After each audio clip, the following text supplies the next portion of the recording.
Assalamualaikum warahmatullahi wabarakatuh. Nama saya Sinta Aulia Rashid. Di sini saya akan mempresentasikan hasil karya saya yaitu flyer.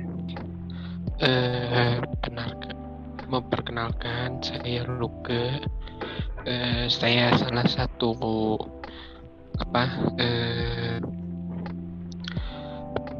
yang diundang ke room Zoom ini dari sekian yang mengikuti.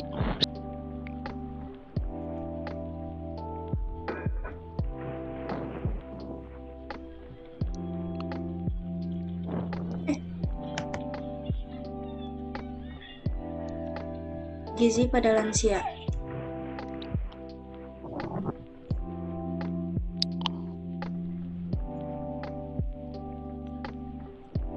Pengertiannya adalah, lansia adalah penduduk yang telah mencapai usia 60 tahun. Lansia juga dibedakan menjadi dua, yaitu lansia kronologis dan lansia biologis. Lansia juga dapat dikelompokkan menjadi 4, yaitu yang pertama, usia pertengahan yang mencapai 45-59 tahun. Yang kedua, usia lansia elderly yaitu 60-74 tahun. Yang ketiga, usia lansia tua 75-90. Yang keempat, usia sangat tua, usia di atas 90 tahun.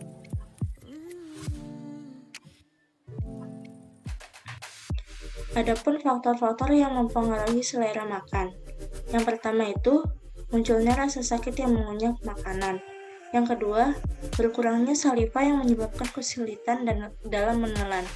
Yang ketiga, kehilangan indera perasa dan penciuman dapat menurunkan nafsu makan. Yang keempat, berkurangnya cairan saluran cerna sehingga penyerapan tidak efisien.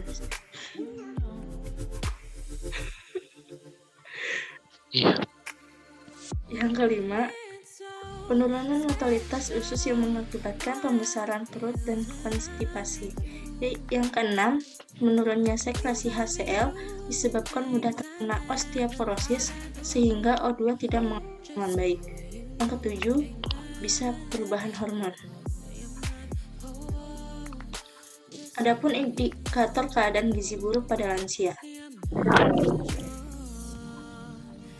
Status gizi merupakan keseimbangan antara asupan zat gizi dan kebutuhan dan zat gizi tersebut.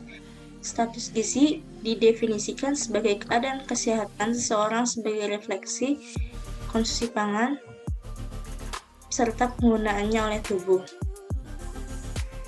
yaitu penurunan berat badan berkelanjutan. Yang kedua, rasio BB terhadap TB yang rendah atau tinggi secara bermakna. Yang ketiga, penurunan serum protein. Yang keempat, asupan energi dan zat lain di bawah AKG.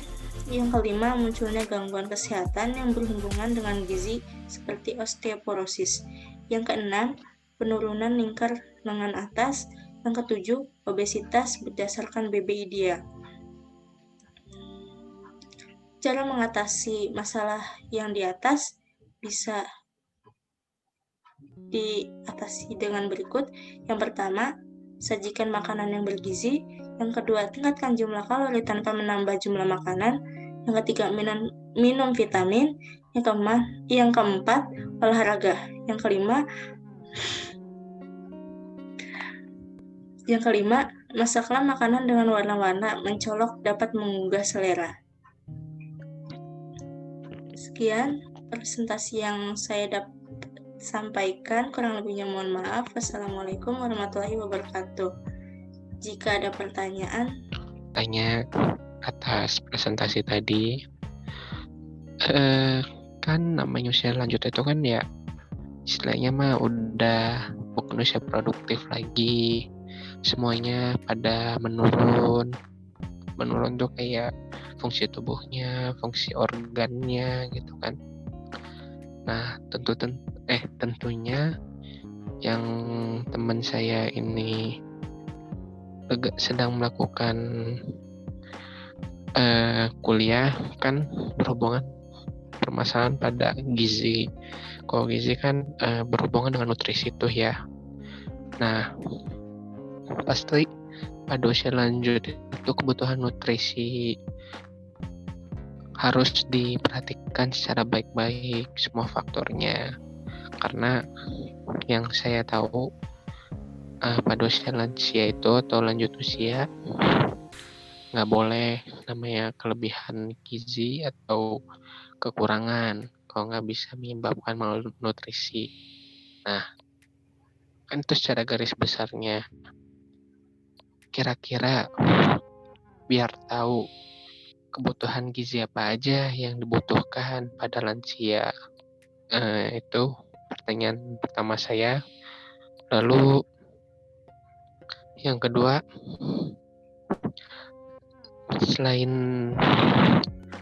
nutrisi, pasti kan ada suatu pantangan makanan-makanan yang harus dihindari karena rentan terkena, bukan maksud apa-apa, tapi terkena penyakit.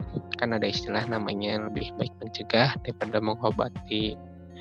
Nah, kalau pada usia lansia itu kan setahu saya paling mudah terkena itu kan masalah gula ya, diabetes. Nah, kira-kira gimana sih caranya mengurangi konsumsi makanan yang mengandung gula tinggi? Dan juga satu pertanyaan lagi dari saya, pada usia tua itu juga kan ada penyakit yang paling rentan juga yang disebut osteoporosis. Nah, osteoporosis itu apa ya? Itu saja pertanyaannya.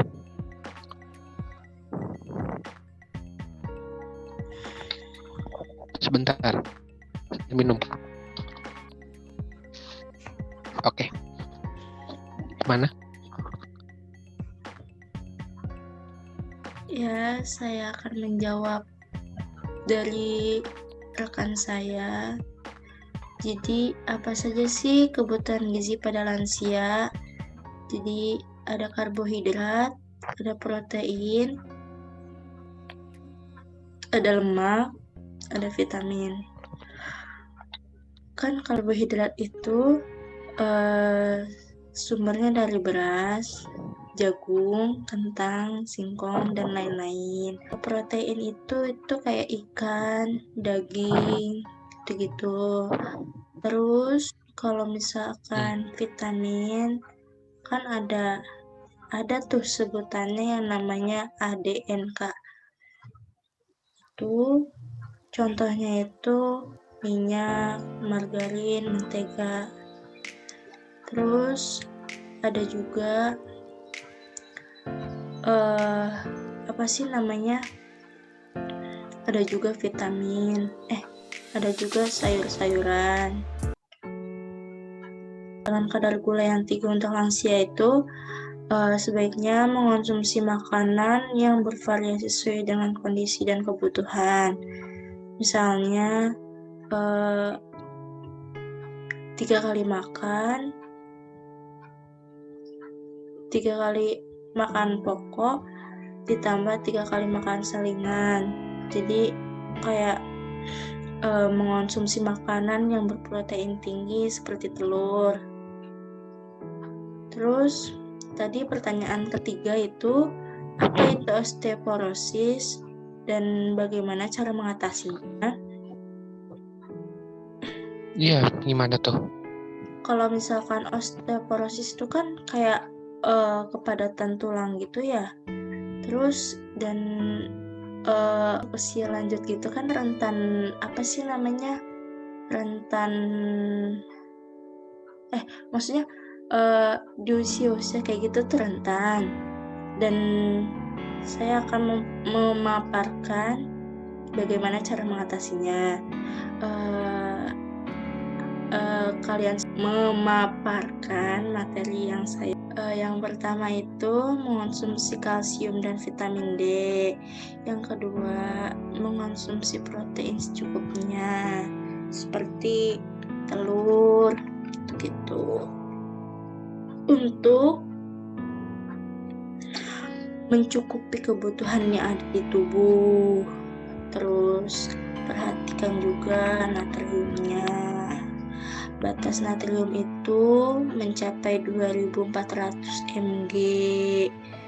Terus hindari juga minuman yang bernatrium tinggi. Lalu kurangin juga kafein dan alkohol.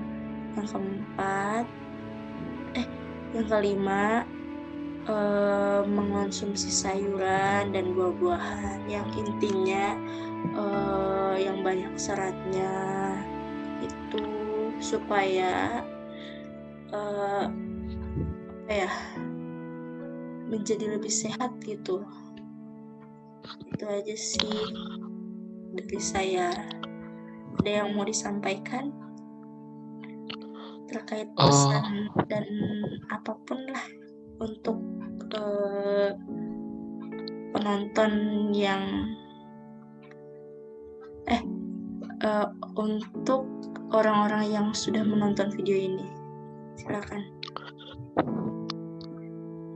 Saya rasa sih pertanyaan saya cukup, dan mungkin penonton semua yang menonton video ini juga semua golongan tentu ada hikmahnya, ada manfaatnya juga, dan cukup dia mengerti.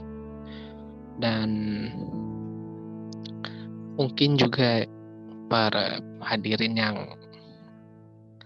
menghadirkan pada Zoom kali ini bisa mendapatkan suatu ilmu yang bermanfaat, terutama perhatian pada orang yang sudah lansia, harus diperhatikan gizi-gizinya.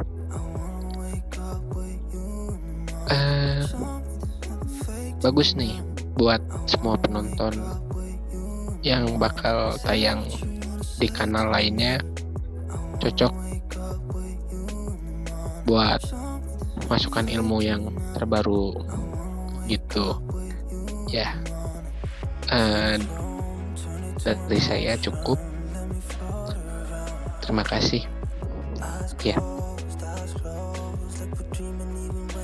Terima kasih untuk rekan saya. Sekian yang dapat saya sampaikan, kurang lebihnya mohon maaf. Wassalamualaikum warahmatullahi wabarakatuh. Waalaikumsalam warahmatullahi wabarakatuh.